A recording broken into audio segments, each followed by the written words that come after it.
Sardinia, with its softly rounded hills shaped by time, its forests often impenetrable for vast stretches, its sea, peaceful but also capricious and unpredictable, offers the visitor a medley of natural environments, strongly defined and striking, which only those who come to truly love and respect the island can savour to the full. The relentless impression transmitted by the harsh nature of the coastal areas blends in perfectly with the men who have been living here for thousands of years, scorched by torrid heat in summer, whipped by the icy gusts of the Mistral during the short winters, and sunk in the peace of an eternal spring.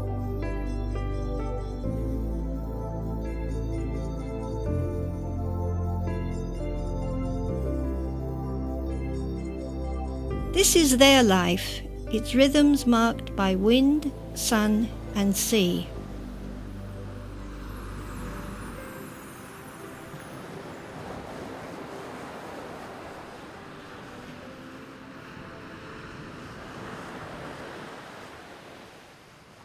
Crossing the infinite stretches of white sand, trekking along the solitary rock-strewn pathways, we learn that here the hand of man has been slower than elsewhere in leaving an imprint, and that many places, wisely left untouched, have remained pristine over time.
This land, with a special flavour all of its own, can boast a coastline of no less than 1,800 kilometres, and a characteristic which only few islands in the world possess: coastal diversity.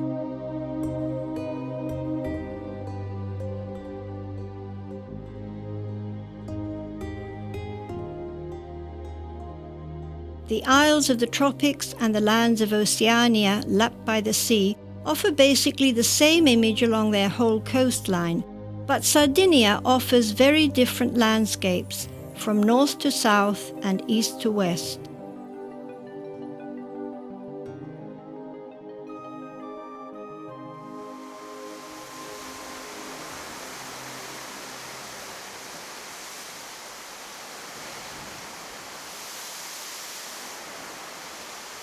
Several different characteristics go to make up this diversity, the mosaic of these scenarios.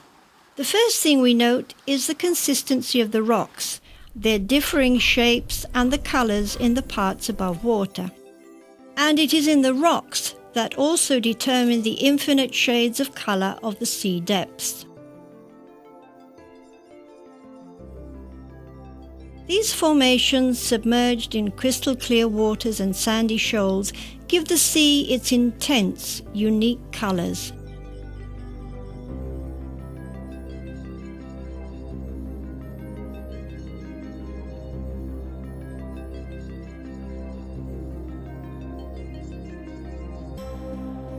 The plant life which flourishes along the coastal perimeter completes the picture of a landscape which draws and enchants the eye.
Nowadays, visitors to the island come here above all to savour the delights of this generous land.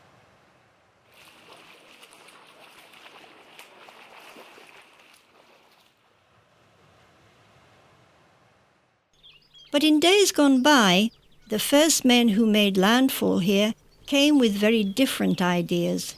Their main objective was to take possession of safe havens protected from their enemies, and they sought lands potentially rich in food resources, which would allow them to survive.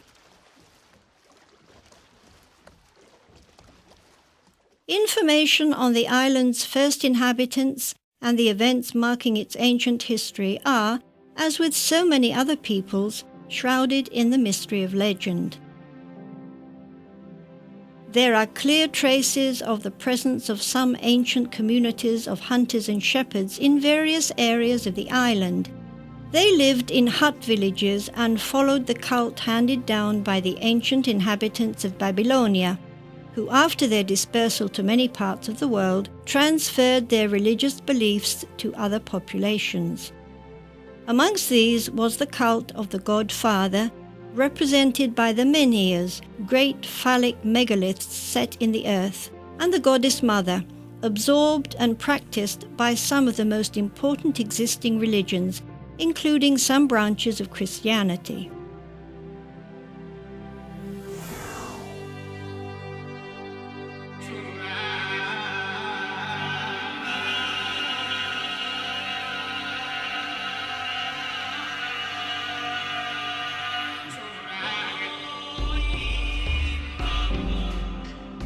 An important development came about some 3,500 years ago when the first fortified constructions were built.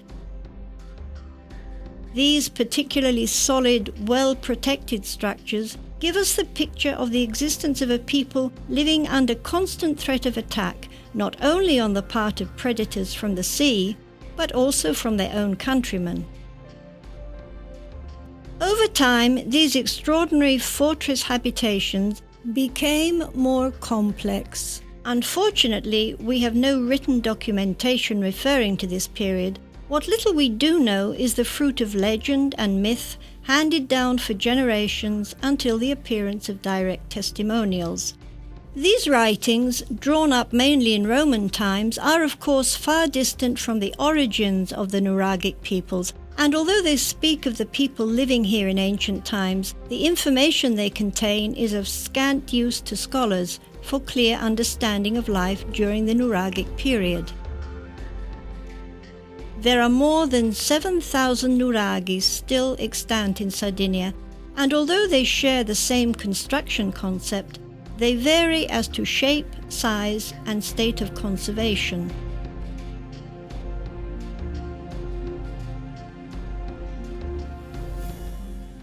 These imposing towers of truncated cone shape in many cases are simple and solitary, but in others they are surrounded by the remains of many small huts, home to the people of the village.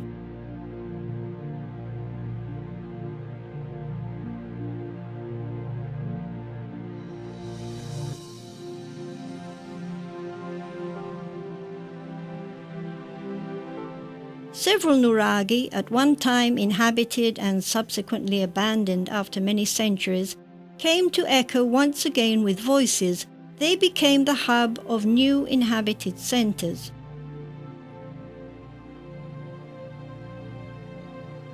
Others were built in the most inaccessible points to guarantee excellent all-round visibility and, alas, are now little more than shapeless heaps of stones. But several hundreds are extraordinarily well preserved and loom proudly over the valleys and high points of the island. The best known of all is perhaps Barumini. Built in the fertile Marmilla region in the province of Cagliari, it belongs to those nuraghi systems known as poly-lobed, with protecting curtain walls, bastions and corner towers. This complex, with its 4 towers, was a true fortress and in all likelihood played a role of prime importance at territorial level.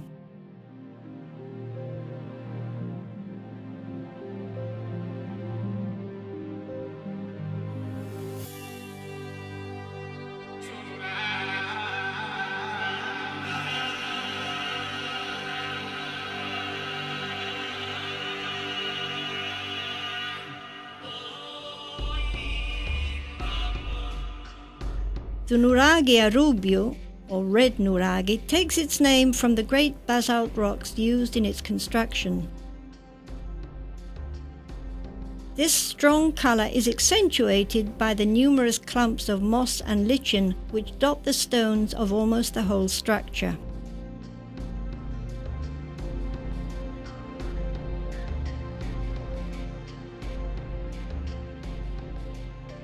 Situated in the province of Nuoro, it can claim to be not only the largest nuraghi hitherto discovered in Sardinia, but also the only one of the 5-lobe type, since it has no less than 5 towers linked by robust curtain walls.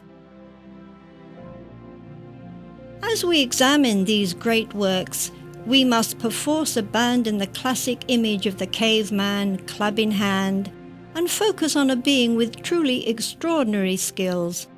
Historical findings would make it far more logical to interpret these original inhabitants as being gifted from very early times with truly amazing capabilities.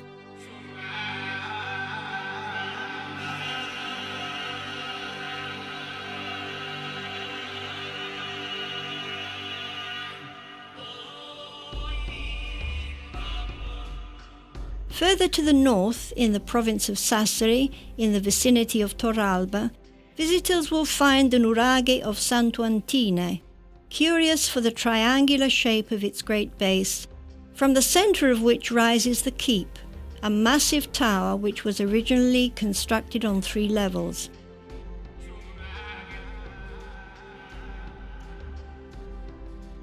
The corridors linking these towers, wide and fascinating, together with the many details of this construction, bear witness to the intellectual and architectural capacities of the Nuragic peoples.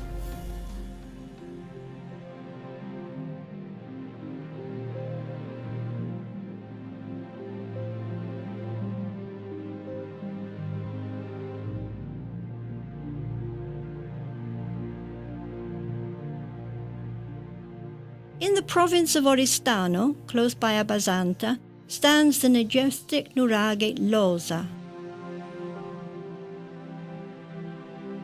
Round the main keep, again of truncated cone type, stands a further 3 towers linked to the main structure and giving the nuraghi its triangular shape.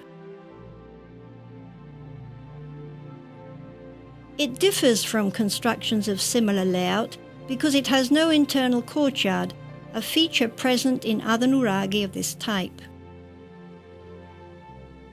Life has never abandoned these simple stones laid one upon the other. Seeds borne by the birds and winds, season after season, have for thousands of years renewed life in these towers. And in recent years, human voices once again echo amidst these massive walls.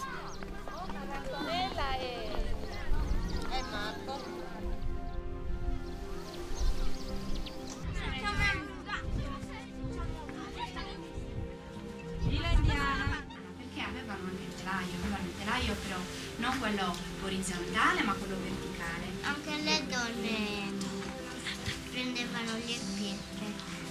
Noi sardi abbiamo avuto origine dalla civiltà nuragica. Guarda, quello che posso dirti è che i nuragici erano sardi. In Sardegna abitavano già persone durante il periodo nuragico ed erano proprio originari della Sardegna. La civiltà nuragica è nata. Nuragic civilization was born here and developed by those who from time immemorial lived on the island of Sardinia. But how did they live? These men, women and children, what did they actually look like? What language did they speak? Theories and ideas abound, but not always can we fall back on certainties. In the vicinity of the great fortress of Barumini, in the park of Sardinia in miniature, a life-size model of a nuragic village has been recreated. Admittedly, it's only a reconstruction, but it's very true to life and gives an excellent idea of what life might have been like within those massive stone structures, the nuraghi.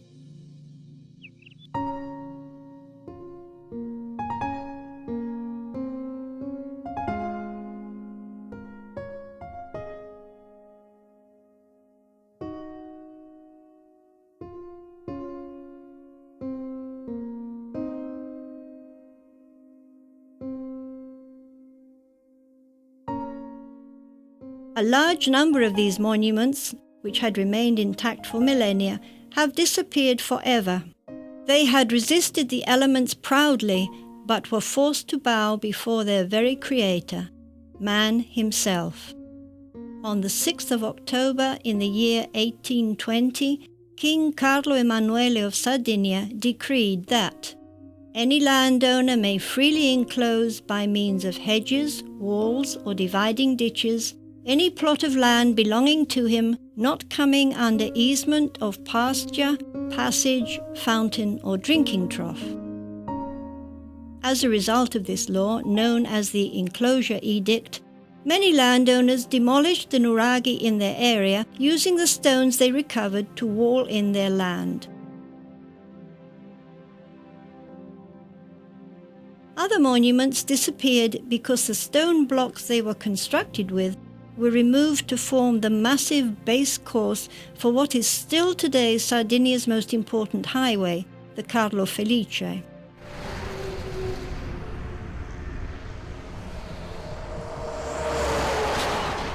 Unfortunately, many aspects of life as it was lived in the nuraghi are still shrouded in mystery. These mounds of massive stone blocks, set one upon the other with intelligence and order, invincible and strong as were their builders, will in all probability continue to exist for all eternity. These stone giants speak in silence of the original nuragic civilization, and those who come to observe them and be fascinated by them will understand that the nuraghi are the symbol, the historical root of the people of Sardinia. In modern times, men have come to appreciate the importance of preserving all that links them to their past, and indeed they make great efforts to protect and transmit the value of historical memory. The inhabitants of Sardinia enjoy an extremely strong sense of regional identity. They live with pride their belonging to the family of the Sardinians, notwithstanding the evident social, cultural and economic differences marking their origin. Sardinian language and culture too, albeit united by this strong sense of belonging to one great island community, express themselves in different ways.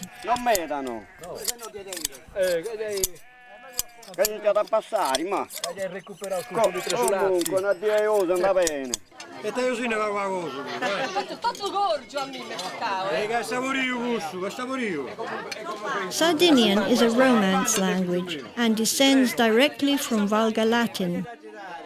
Although starting from the 8th century BC, the island was frequented by the Phoenicians and much later by the Carthaginians, the long process of the islanders' formation began its consolidation only when the Roman conquest of 238 BC led to massive spread of the use of Latin throughout Sardinia.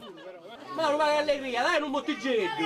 Peppe, a te mi si mette in noce, bene. Vai di nuovo, guarda. Still today in central Sardinia, and especially in the province of Nuoro, the phonetics of the Sardinian language can clearly be seen to be a natural continuance of Latin. E quando andà a compilare, si sta due famiglia, e no abbastenti riga, se podo si scritto tu. The period from the 1300s to sometime in the 1700s heralded a new period in Sardinian history. Sardinia came firstly under the sway of the Catalans, then the Aragonese, and finally the Spanish. From a linguistic point of view, these events were to have a profound effect on the island's language. The spread of the Catalan tongue took root in the cities, in particular in Cagliari, whereas in the villages, Sardinian continued to be spoken. Fai da ciettai, figu morisca, figu, follia, si corse con nia di frutta. Alghero, facing naturally towards Spain, still preserves this pleasing, lilting tongue of Iberian origin. 1100 francs. A lei hanno fatto come una cosa fatta apposta, ma si taglia all'altra. Dai che anche se smugliezza vuol mangiare, dai. Amico che ha acabato un gioco. Vedi? E avete detto che stiamo in Francia. E al cesso un piesano. No, allora ti giriva pizza la pera. The sun-kissed city of Alghero, although it can trace its origin back to a much earlier period, starting from far-off 1353, was enclosed in high ramparts. These massive fortifications remain as witness to the period when Catalans and Aragonese dominated the island.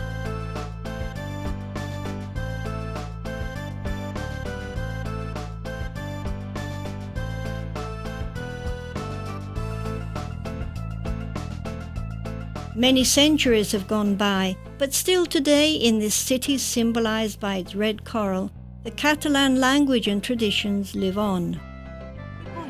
L'alghè è una cosa che ti fa praieva anche, non solo d'estivo, ma anche all'inverno. I vincoli tra l'Alghero e i paesi di lingua catalana sono molto stretti, forti e vivi. All'interno delle iniziative che abbiamo realizzato c'è questa biblioteca di opere in lingua catalana di autori catalani e quindi tutti questi libri che sono anche sono tutti libri di autori catalani. The people's memories, left unchanged to a large extent by the passage of time, are preserved in the precious ancient tomes of the city library. We too can appreciate the sentiments of Alghero poet Antonio Cao when he sings the praises of Lo País Meu, my town, my land, and defines it a land blessed by God. Al Maitì, quando all'alba spunta il sol, mil color se dona all'alghe mia. Un amor ses tu, o terra mia, chi t'avevo e te deixa il corridor. Tu ses la mare mia, o bella alghe, ta tenca des del corri, cada dia io prec per a tu, o terra mia. For as long as parents continue to hand down the Catalan tongue to their children, Alghero's colourful expressions will remain as a melodious reminder of its inhabitants' history.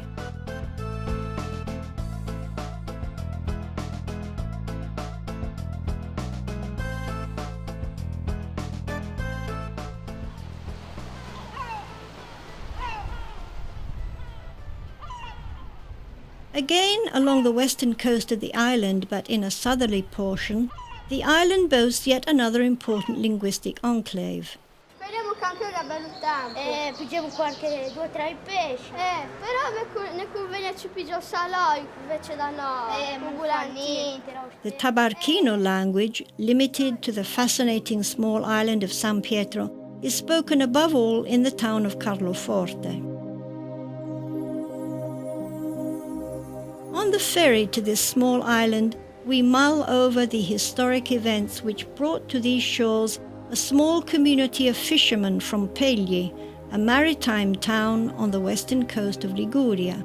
It all began when some 500 inhabitants of Pegli moved to the island of Tabarca in Tunisia. in 1540. Many of them were coral fishers, and the group also included a few dozen craftsmen, including skilled carpenters, masons, and cabinet makers, as well as a considerable number of soldiers. The Genoese fort still dominates the tiny island of Tabarka from its highest point. The island is 600 meters long and 400 wide, and only in recent years has it been linked to the mainland by an artificial causeway.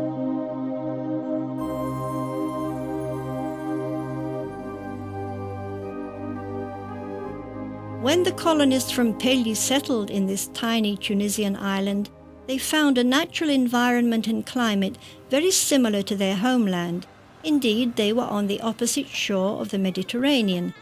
But the lifestyle and culture, that of the Berbers, was far different from their ingrained habits.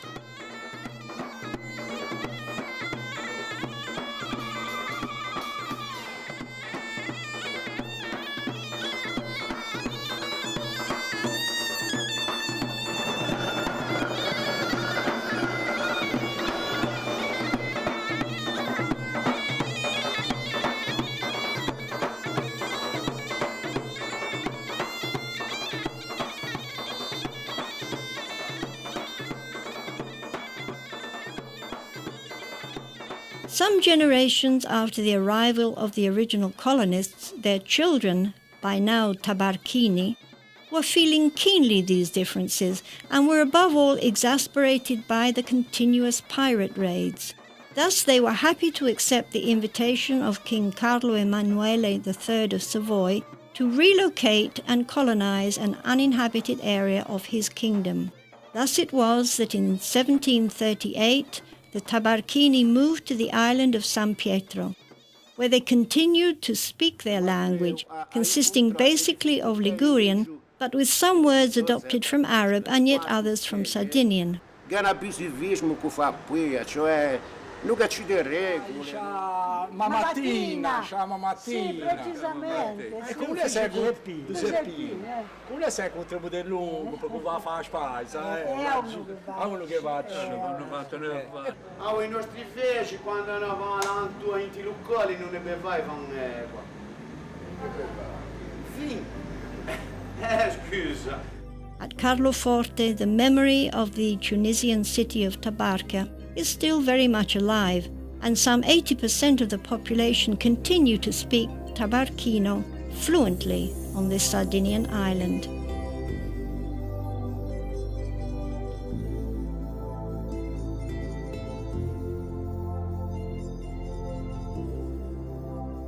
To appreciate Sardinia to the full, visitors must have some knowledge of its ancient, eventful history. Its extraordinary geographical position, quite frankly but poorly exploited by its inhabitants, has always acted as a powerful magnet, drawing to it all those peoples with ambitions to extend their political and commercial hegemony in the Mediterranean.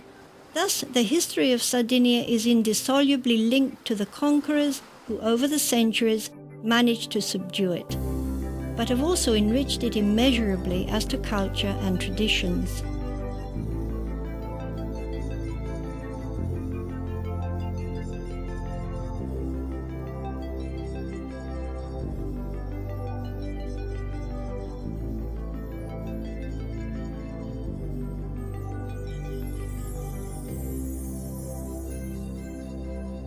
These events, but above all the men who over the centuries have conquered the island, lived here and moulded it, have always left traces of this past life, adding significance to our existence, offering us much food for thought, and leaving to our imagination and fantasy the reconstruction of that far-off world in which Sardinia played, and indeed still does play, a leading and vitally important role in the heart of the Mediterranean.